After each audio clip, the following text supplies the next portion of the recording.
I'd like to tell you about the strangest secret in the world. Some years ago, the late Nobel Prize-winning Dr. Albert Schweitzer was being interviewed in London, and a reporter asked him, "Doctor, what's wrong with men today?" And the great doctor was silent a moment, and then he said, "Men simply don't think." It's about this that I want to talk with you. We live today in a golden age. This is an era that man has looked forward to, dreamed of, and worked toward for thousands of years. But since it's here, we pretty well take it for granted. We in America are particularly fortunate to live in the richest land that ever existed on the face of the earth, a land of abundant opportunity for everyone. But do you know what happens?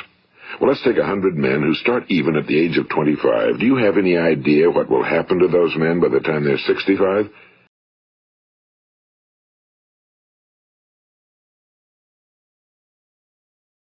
These 100 men who all start even at the age of 25 believe they're going to be successful. If you asked any one of these men if he wanted to be a success, he'd tell you he did. And you'd notice that he was eager toward life, that there was a certain sparkle to his eye, an erectness to his carriage, and life seemed like a pretty interesting adventure to him. But by the time they're 65, 1 will be rich. 4 will be financially independent. 5 will still be working. 54 will be broke. Now think a moment. Out of the 100, only 5 make the grade. Now why do so many fail? What has happened to the sparkle that was there when they were 25? What's become of the dreams, the hopes, the plans? And why is there such a large disparity between what these men intended to do and what they actually accomplished? When we say about 5% achieve success, we have to define success. And here's the best definition I've ever been able to find. Success is the progressive realization of a worthy ideal. If a man is working toward a predetermined goal and knows where he's going, that man is a success. If he's not doing that, he's a failure. Success is the progressive realization of a worthy ideal. Rollo May, the distinguished psychiatrist, wrote a wonderful book called Man's Search for Himself. And in this book he says, the opposite of courage in our society is not cowardice. It is conformity. And there you have the trouble today. It's conformity, people acting like everyone else without knowing why, without knowing where they're going. Now think of it. In America right now, there are over 18 million people 65 years of age and older. And most of them are broke. They're dependent on someone else for life's necessities. Now, we learn to read by the time we're 7. We learn to make a living by the time we're 25. Usually by that time, we're not only making a living, we're supporting a family. And yet by the time we're 65, we haven't learned how to become financially independent in the richest land that has ever been known. Why? We conform. And the trouble is that we're acting like the wrong percentage group, the 95 who don't succeed. Now, why do these people conform? Well, they really don't know. These people believe that their lives are shaped by circumstances, by things that happen to them, by exterior forces. They're outer-directed people. A survey was made one time that covered a lot of men, working men, and these men were asked, "Why do you work? Why do you get up in the morning?" 19 out of 20 had no idea. If you ask them, they'll say, well, everyone goes to work in the morning, and that's the reason they do it, because everyone else is doing it. Now let's get back to our definition of success. Who succeeds? The only person who succeeds is the person who is progressively realizing a worthy ideal. He's the person who says, I'm going to become this, and then begins to work toward that goal.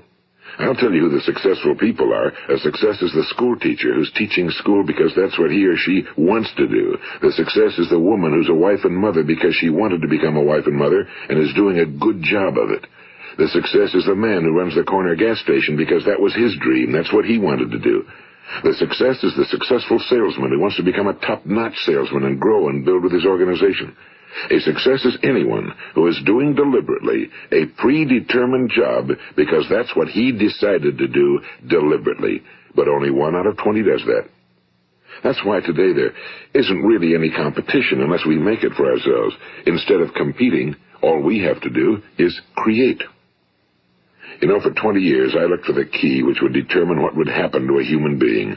Was there a key I wanted to know which would make the future a promise that we could foretell to a large extent?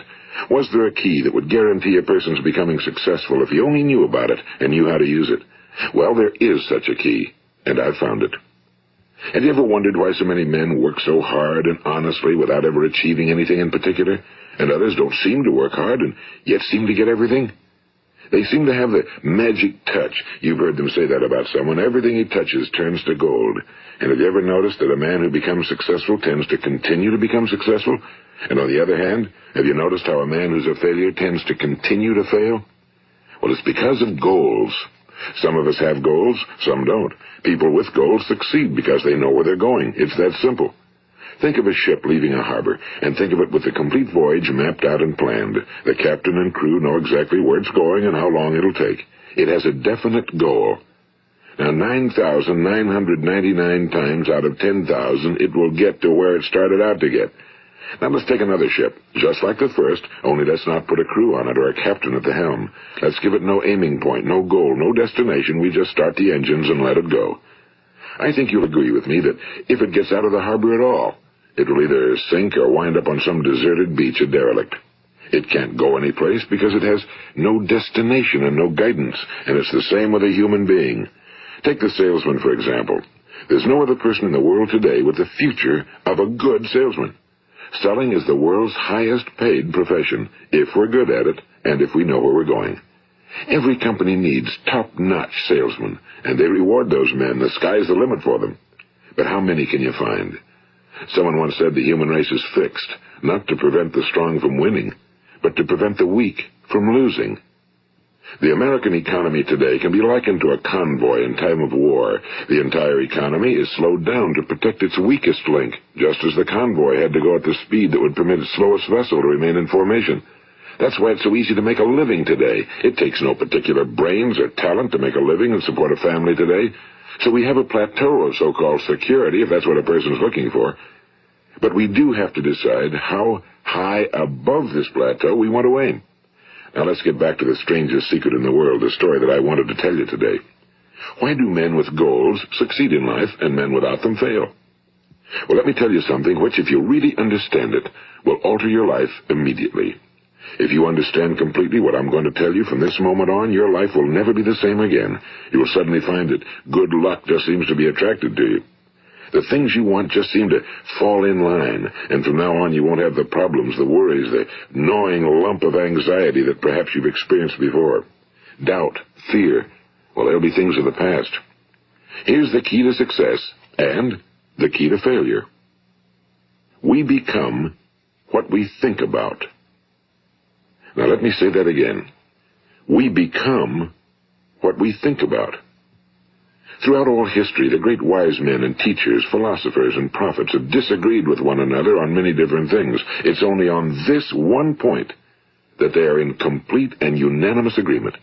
Listen to what Marcus Aurelius, the great Roman emperor, said. A man's life is what his thoughts make of it. Disraeli said this, everything comes if a man will only wait.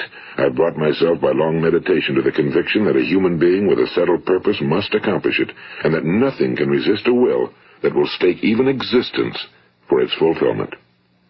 Ralph Waldo Emerson said this, a man is what he thinks about all day long. William James said, the greatest discovery of my generation is that human beings can alter their lives by altering their attitudes of mind. And he also said, we need only in cold blood act as if the thing in question were real, and it will become infallibly real by growing into such a connection with our life that it will become real. It will become so knit with habit and emotion that our interest in it will be those which characterize belief. And he also said, if you only care enough for a result, you will almost certainly attain it. If you wish to be rich, you will be rich. If you wish to be learned, you will be learned. If you wish to be good, you will be good.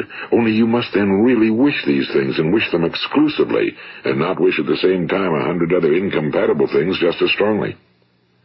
In the Bible, you read in Mark 9:23, if thou canst believe, all things are possible to him that believeth. My old friend Dr. Norman Vincent Peale put it this way, this is one of the greatest laws in the universe. Fervently do I wish I had discovered it as a very young man. It dawned upon me much later in life, and I found it to be one of the greatest, if not my greatest discovery outside of my relationship to God. The great law, briefly and simply stated, is that if you think in negative terms, you will get negative results. If you think in positive terms, you will achieve positive results. That is the simple fact, he went on to say, which is at the basis of an astonishing law of prosperity and success. In 3 words, believe and succeed. William Shakespeare put it this way: our doubts are traitors and make us lose the good we oft might win by fearing to attempt. George Bernard Shaw said, people are always blaming their circumstances for what they are. I don't believe in circumstances. The people who get on in this world are the people who get up and look for the circumstances they want, and if they can't find them, make them. Well, it's pretty apparent, isn't it? And every person who discovered this for a while believed that he was the first one to work it out. We become what we think about. Now, it stands to reason that a person who's thinking about a concrete and worthwhile goal is going to reach it, because that's what he's thinking about, and we become what we think about. Conversely, the man who has no goal, who doesn't know where he's going, and whose thoughts must therefore be thoughts of confusion and anxiety and fear and worry, becomes what he thinks about. His life becomes one of frustration and fear and anxiety and worry. And if he thinks about nothing, he becomes nothing. Now, how does it work? Why do we become what we think about? Well, I'll tell you how it works as far as we know. Now, to do this, I want to tell you about a situation that parallels the human mind. Suppose a farmer has some land, and it's good fertile land. Now, the land gives the farmer a choice. He may plant in that land whatever he chooses. The land doesn't care. It's up to the farmer to make the decision. Now, remember, we're comparing the human mind with the land because the mind, like the land, doesn't care what you plant in it. It will return what you plant, but it doesn't care what you plant. Now, let's say that the farmer has 2 seeds in his hand. One is a seed of corn. The other is nightshade, a deadly poison. He digs 2 little holes in the earth, and he plants both seeds, one corn, the other nightshade. He covers up the holes, waters, and takes care of the land, and what will happen? Invariably, the land will return what's planted. As it's written in the Bible, as ye sow, so shall ye reap. Now remember, the land doesn't care. It'll return poison in just as wonderful abundance as it will corn. So up come the 2 plants, one corn, one poison. Now, the human mind is far more fertile, far more incredible and mysterious than the land, but it works the same way. It doesn't care what we plant. Success, failure. A concrete, worthwhile goal, or confusion. Misunderstanding, fear, anxiety, and so on. But what we plant, it must return to us. You see, the human mind is the last great unexplored continent on Earth. It contains riches beyond our wildest dreams. It will return anything we want to plant. Now, you might say, well, if that's true, why don't people use their minds more? Well, I think they figured out an answer to that one, too. Our mind comes as standard equipment at birth. It's free, and things that are given to us for nothing we place little value on. Things that we pay money for, we value. The paradox is that exactly the reverse is true. Everything that's really worthwhile in life came to us free. Our minds, our souls, our bodies, our hopes, our dreams, our ambitions, our intelligence, our love of family and children and friends and country, all these priceless possessions are free. But the things that cost us money are actually very cheap and can be replaced at any time. A good man can be completely wiped out and make another fortune. He can do that several times. Even if our home burns down, we can rebuild it. But the things we got for nothing, we can never replace. The human mind isn't used because we take it for granted. Familiarity breeds contempt. It can do any kind of job we assign to it, but generally speaking, we use it for little jobs instead of big, important ones. Universities have proved that most of us are operating on about 10% or less of our abilities. So decide now, what is it you want? Plant your goal in your mind. It's the most important decision you'll ever make in your entire life.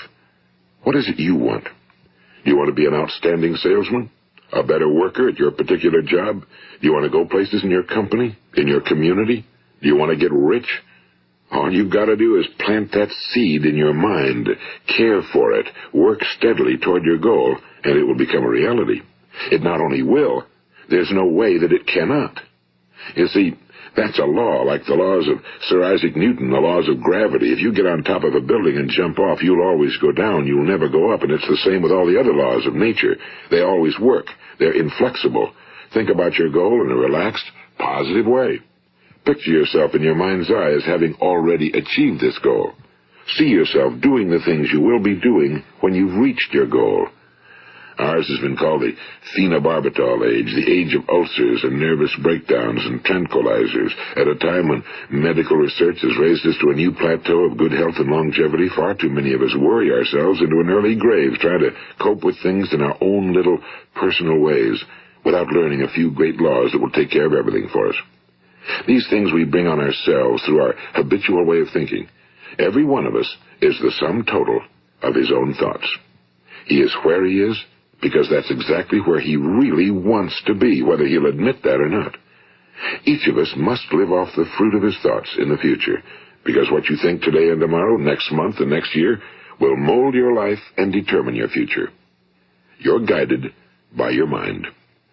I remember one time I was driving through eastern Arizona, and I saw one of those giant earth-moving machines roaring along the road at about 35 miles an hour with what looked like 30 tons of dirt in it, a tremendous, incredible machine, and there was a little man perched way up on top with the wheel in his hands guiding it. And as I drove along, I was struck by the similarity of that machine to the human mind. Just suppose you're sitting at the controls of such a vast source of energy. Are you going to sit back and fold your arms and let it run itself into a ditch? Or are you going to keep both hands firmly on the wheel and control and direct this power to a specific, worthwhile purpose? It's up to you. You're in the driver's seat. You see, the very law that gives us success is a two-edged sword. We must control our thinking. The same rule that can lead a man to a life of success, wealth, happiness, and all the things he ever dreamed of for himself and his family. That very same law can lead him into the gutter. It's all in how he uses it, for good or for bad. This is the strangest secret in the world. Now, why do I say it's strange, and why do I call it a secret? Actually, it isn't a secret at all. It was first promulgated by some of the earliest wise men, and it appears again and again throughout the Bible, but very few people have learned it, understand it. That's why it's strange, and why for some equally strange reason it virtually remains a secret. I believe that you could go out and walk down the main street of your town and ask one man after another what the secret of success is, and you probably wouldn't run into one man in a month who could tell you. Now, this information is enormously valuable to us if we really understand it and apply it. It's valuable to us not only for our own lives, but the lives of those around us, our families, employees, associates, and friends. Life should be an exciting adventure. It should never be a bore. A man should live fully, be alive. He should be glad to get out of bed in the morning. He should be doing a job he likes to do because he does it well. One time I heard Grove Patterson, the great late editor-in-chief of the Toledo Daily Blade, make a speech, and as he concluded his speech, he said something I've never forgotten. He said, "My years in the newspaper business have convinced me of several things. Among them, that people are basically good, and that we came from someplace, and we're going someplace. So we should make our time here an exciting adventure. The architect of the universe didn't build a stairway leading nowhere." And the greatest teacher of all, the carpenter from the plains of Galilee, gave us the secret time and time again. As ye believe, so shall it be done unto you. I've explained the strangest secret in the world and how it works. Now, on this side, I want to explain how you can prove to yourself the enormous returns possible in your own life by putting this secret to a practical test. I want you to make a test that will last 30 days. It isn't going to be easy, but if you'll give it a good try, it will completely change your life for the better. Now, back in the 17th century, Sir Isaac Newton, the English mathematician and natural philosopher, gave us some natural laws of physics which apply as much to human beings as they do to the movement of bodies in the universe. And one of these laws is that for every action, there is an equal and opposite reaction. Simply stated, as it applies to you and me, it means we can achieve nothing without paying the price. The results of your 30-day experiment will be in direct proportion to the effort you put forth. To be a doctor, you must pay the price of long years of difficult study. To be successful in selling, and remember that each of us succeeds to the extent of his ability to sell. Selling our families on our ideas, selling education in schools, selling our children on the advantages of living the good and honest life, selling our associates and employees on the importance of being exceptional people. To, of course, the profession of selling itself. But to be successful in selling our way to the good life, we must be willing to pay the price. Now, what is that price? Well, it's many things. First, it's understanding emotionally, as well as intellectually, that we literally become what we think about, that we must control our thoughts if we're to control our lives. It's understanding fully that as ye sow, so shall ye reap. Second, it's cutting away all fetters from the mind and permitting it to soar as it was divinely designed to do. It's the realization that your limitations are self-imposed and that the opportunities for you today are enormous beyond belief. It's rising above narrow-minded pettiness and prejudice. And third, it's using all your courage to force yourself to think positively on your own problem, to set a definite and clearly defined goal for yourself, to let your marvelous mind think about your goal from all possible angles, to let your imagination speculate freely upon many different possible solutions, to refuse to believe that there are any circumstances sufficiently strong to defeat you in the accomplishment of your purpose, to act promptly and decisively when your course is clear, and to keep constantly aware of the fact that you are, at this moment, standing in the middle of your own acres of diamonds, as Russell Conwell used to point out. And fourth, save at least 10% of every dollar you earn. It's also remembering that no matter what your present job, it has enormous possibilities, if you're willing to pay the price.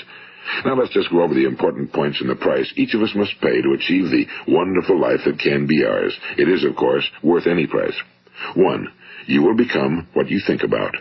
2. Remember the word imagination and let your mind begin to soar. 3. Courage. Concentrate on your goal every day. 4. Save 10% of what you earn. And 5. Action. Ideas are worthless unless we act on them. Now, I'll try to outline the 30-day test I want you to make. Keep in mind that you have nothing to lose by making this test and everything you could possibly want to gain. There are 2 things that may be said of everyone. Each of us wants something, and each of us is afraid of something. I want you to write on a card what it is you want more than anything else. It may be more money. Perhaps you'd like to double your income or make a specific amount of money. It may be a beautiful home. It may be success at your job. It may be a particular position in life. It could be a more harmonious family. Each of us wants something. Now write down on your card specifically what it is you want. Make sure it's a single goal and clearly defined. You needn't show it to anyone, but carry it with you so that you can look at it several times a day. Think about it in a cheerful, relaxed, positive way each morning when you get up, and immediately you have something to work for, something to get out of bed for, something to live for. Look at it every chance you get during the day and just before going to bed at night. And as you look at it, remember that you must become what you think about, and since you're thinking about your goal, you realize that soon it will be yours. In fact, it's yours really the moment you write it down and begin to think about it. Look at the abundance all around you as you go about your daily business. You have as much right to this abundance as any other living creature. It's yours for the asking. Now we come to the difficult part. Difficult because it means the formation of what is probably a brand new habit, and new habits are not easily formed. Once formed, however, it will follow you for the rest of your life. Stop thinking about what it is you fear. Each time a fearful or negative thought comes into your consciousness, replace it with a mental picture of your positive and worthwhile goal. And there'll come times when you'll feel like giving up. It's easier for a human being to think negatively than positively. That's why only 5% are successful. You must begin now to place yourself in that group. For 30 days, you must take control of your mind. It will think about only what you permit it to think about. Each day for this 30-day test, do more than you have to do. In addition to maintaining a cheerful, positive outlook, give of yourself more than you've ever done before. Do this knowing that your returns in life must be in direct proportion to what you give. The moment you decide on a goal to work toward, you're immediately a successful person. You are then in that rare and successful category of people who know where they're going. Out of every 100 people, you belong to the top 5. Don't concern yourself too much with how you're going to achieve your goal. Leave that completely to a power greater than yourself. All you have to do is know where you're going. The answers will come to you of their own accord and at the right time. Remember these words from the Sermon on the Mount, and remember them well. Keep them constantly before you this month of your test. Ask, and it shall be given you. Seek, and ye shall find. Knock, and it shall be opened unto you. For every one that asketh receiveth, and he that seeketh findeth, and to him that knocketh it shall be opened. It's as marvelous and as simple as that. In fact, it's so simple that in our seemingly complicated world, it's difficult for an adult to understand that all he needs is a purpose and faith. For 30 days, do your very best. If you're a salesman, go at it as you've never done before, not in a hectic fashion, but with the calm, cheerful assurance that time well spent will give you the abundance in return you deserve and want. If you're a homemaker, devote your 30-day test to completely giving of yourself without thinking about receiving anything in return, and you'll be amazed at the difference it makes in your life. No matter what your job, do it as you've never done it before for 30 days. And if you've kept your goal before you every day, you'll wonder and marvel at this new life you've found. Dorothea Brand, the outstanding editor and writer, discovered it for herself and tells about it in her fine book, Wake Up and Live. Her entire philosophy is reduced to the words, act as though it were impossible to fail. She made her own test with sincerity and faith, and her entire life was changed to one of overwhelming success. Now, you make your test for 30 full days. Don't start your test until you've made up your mind to stick with it. You see, by being persistent, you're demonstrating faith. Persistence is simply another word for faith. If you didn't have faith, you'd never persist. If you should fail during your first 30 days, by that I mean suddenly find yourself overwhelmed by negative thoughts, you've got to start over again from that point and go 30 more days. Gradually, your new habit will form until you find yourself one of that wonderful minority to whom virtually nothing is impossible. And don't forget the card. It's vitally important as you begin this new way of living. On one side of the card, write your goal, whatever it may be. On the other side, write the words we've quoted from the Sermon on the Mount. Ask, and it shall be given you. Seek, and ye shall find. Knock, and it shall be opened unto you. Nothing great was ever accomplished without inspiration. See that during these crucial first 30 days, your own inspiration is kept at a peak. And above all, don't worry. Worry brings fear, and fear is crippling. The only thing that can cause you to worry during your test is trying to do it all yourself. Know that all you have to do is hold your goal before you. Everything else will take care of itself.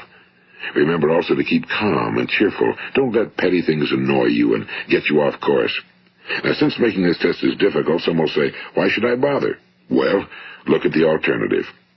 No one wants to be a failure. No one really wants to be a mediocre individual. No one wants a life constantly filled with worry and fear and frustration. Therefore, remember that you must reap that which you sow. If you sow negative thoughts, your life will be filled with negative things. If you sow positive thoughts, your life will be cheerful, successful, and positive. Now, gradually, you will have a tendency to forget what you've heard on this recording. Play it often. Keep reminding yourself of what you must do to form this new habit. Gather your whole family around at regular intervals and listen to what's been said here. You know, most men will tell you that they want to make money without understanding the law. The only people who make money work in a mint. The rest of us must earn money. This is what causes those who keep looking for something for nothing or a free ride to fail in life. The only way to earn money is by providing people with services or products which are needed and useful. We exchange our time and our product or service for the other man's money. Therefore, the law is that our financial return will be in direct proportion to our service. Now, success is not the result of making money. Making money is the result of success, and success is in direct proportion to our service. Most people have this law backwards. They believe that you're successful if you earn a lot of money. The truth is that you can only earn money after you're successful. It's like the story of the man who sat in front of the stove and said to it, give me heat, and then I'll add the wood. How many men and women do you know, or do you suppose there are today, who take the same attitude toward life? There are millions. We've got to put the fuel in before we can expect heat. Likewise, we've got to be of service first before we can expect money. Don't concern yourself with the money. Be of service, build, work, dream, create. Do this, and you'll find there's no limit to the prosperity and abundance that will come to you. Prosperity, you know, is founded upon a law of mutual exchange.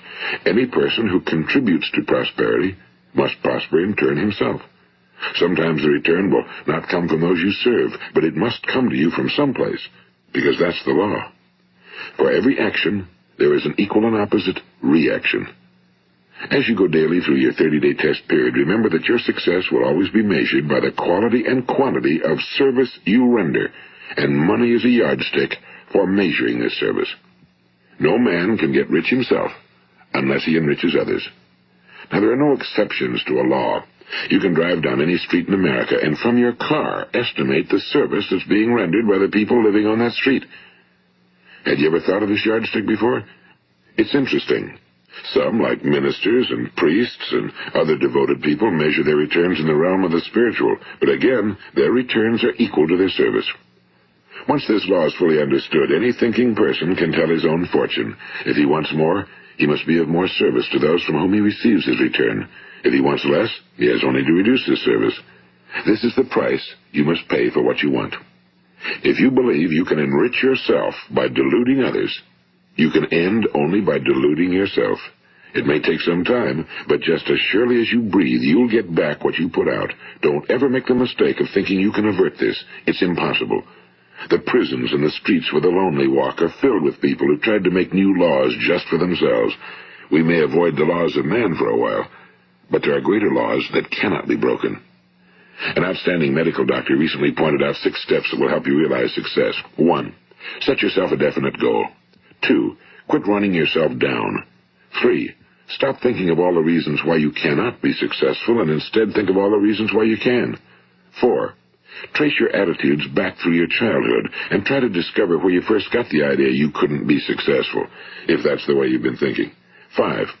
Change the image you have of yourself by writing out a description of the person you would like to be.